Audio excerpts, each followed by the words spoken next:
Grand Junction, the largest city on Colorado's western slope, home to these breathtaking mesas and a pleasure center for adventurers. A place where it's easy to get lost and hard to be found. Hi, Mom. I was just wondering when you're gonna leave. Thursday, June 28, 2007, 8-year-old Jess Dixon picks up the phone and calls her mom, Paige Birgfeld. Hey, Mom, you are really, really mean. You said you would be back when we were dark, and you haven't even been back. Jess is worried. It's getting late, and the 34-year-old single mother of 3 hasn't come home. Please, please, please call someone. By Friday morning, even more worry. Paige's father, Frank, can't reach his daughter either. Give me a call on my cell phone. Bye. All of the calls going straight to voicemail. Paige, this is Carol. What's going on? I hope you're all right. Close friend and babysitter Carol Linderholm remembers becoming increasingly concerned. At first I thought, well, she's probably really busy, and then I kept calling her, and there was no response. Hey, it's Carol. Where the heck are you? By Saturday, it's a full panic. A family friend walks daughter Jess, the oldest of 3, into the Mesa County Sheriff's Department to file a missing persons report. It was a mom, somebody that, wouldn't just abandon her kids. Stan Hilke was the sheriff at the time of Paige's disappearance. Well, by all accounts, she was a real loving mother. Reported to be a great mom who did a lot of activities with the kids and was very loving. She always created costumes for the kids, and she taught a dance class for little toddlers. Everything was centered around the children. So the kids were really attached to Paige. Oh, very much so. Saturday afternoon, Frank Birgfeld gets the official word from police. His daughter has vanished. I remember saying, this is a big problem. This is not someone who just wouldn't come home. This is a problem. There is a crime being committed here. Frank says he doesn't waste a minute. He jumps into his car and drives 200 miles from Denver to Grand Junction. Paige's brother Craig says his father is inconsolable. When my dad called me to tell me that Paige was missing, it's the first time I had heard him cry since I was a little kid. Saturday evening, Frank Birgfeld finally arrives in Grand Junction. We searched the house, we searched the property. By about 9:30, they had a bloodhound on the grounds, trying to see whether there was a trail leading away from the house. Then, Sunday night, a disturbing development. 911, where's your emergency? Hi, I'm at the corner of 23 and Logos, and there is a car on fire in the parking lot.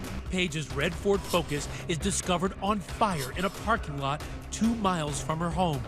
Do you see flames or smoke? Yeah, there's a lot of flames, but there's nobody around that I could see. By the time firefighters arrive, they're able to salvage little. The 4-door sedan was vandalized. The fire ruled arson. Most importantly, Paige is nowhere to be found. Arson is an efficient way to cover up evidence. And, it burned a lot of things in the car that would have been very useful to us. So for you, immediately, this is somebody trying to cover their tracks. That's what you sort of have to think. Cops on the scene notice something odd. The front seat on the driver's side is pushed all the way back. So they ask one of their own, a woman Paige's height, to try and touch the pedals. When she can't, they realize someone else must have been driving. Plus, there's this, Paige's daily planner. It survives the blaze, almost laminated by the plastic melted over it, keeping it intact. But when police take a closer look, someone has ripped out 4 days of pages. They found the dates 26, 27, 28, 29 had been torn out. That tells me somebody thought those pages were incriminating. Suddenly, the missing persons case is beginning to look more like a kidnapping. This isn't a situation where Paige left on her own volition. Frank Birgfeld goes to the crime scene, and the reality begins to sink in. You know, it occurred to me I hadn't cried in a long time. I've learned how to do that. That's it. The family prays, waits, and worries. But Paige's mom, Susie, never gives up hope. I hope that she's safe. We want her to come home for our children and her family. She wonders who would want to hurt her daughter. The stunning young woman with the long strawberry blonde hair, just 34 years old. She'd enter a room and people turn heads.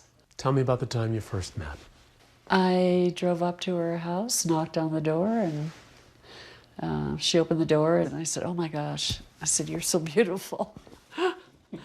And she says, so sweetly, "I haven't been told that in so long." But Linderholm soon learns there's trouble lurking behind Paige's facade. The soccer mom with the model looks is twice divorced. She's struggling emotionally and financially after her second marriage crumbles. Paige had definitely fallen on hard times. Journalist Carol McKinley is following the case for 2020. She's suddenly broke, but she's used to living the high life. Her friends have told us that her ex-husband wasn't helping at all with all those bills. Things happened, they got divorced. She ended up with the house, and that was her home. But this was no ordinary home.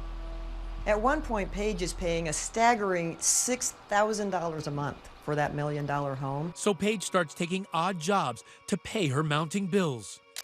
All these crazy jobs. She's selling cooking products for a company called Pampered Chef. She's selling baby slings. She's even teaching children dance classes. And suddenly, her 3 small children have no idea if they'll ever see Mom alive again. As soon as Paige's car is discovered abandoned in that parking lot, the search parties assemble. Hi, are you here to write Back in 2007, 2020 accompanied Frank and more than 200 volunteers flanked out in fields just south of Grand Junction, looking for any sign of Paige in the scorching Colorado heat. Today, we have searchers out all over an area that's in proximity to where our car was burned that is involved in this case. It sounds like you were searching every inch of Mesa. Well, it's really difficult to search every inch of Mesa County. It's 3,300 miles of a lot of frontier country. I wouldn't by any means say we searched all of it, but we did search a lot of it.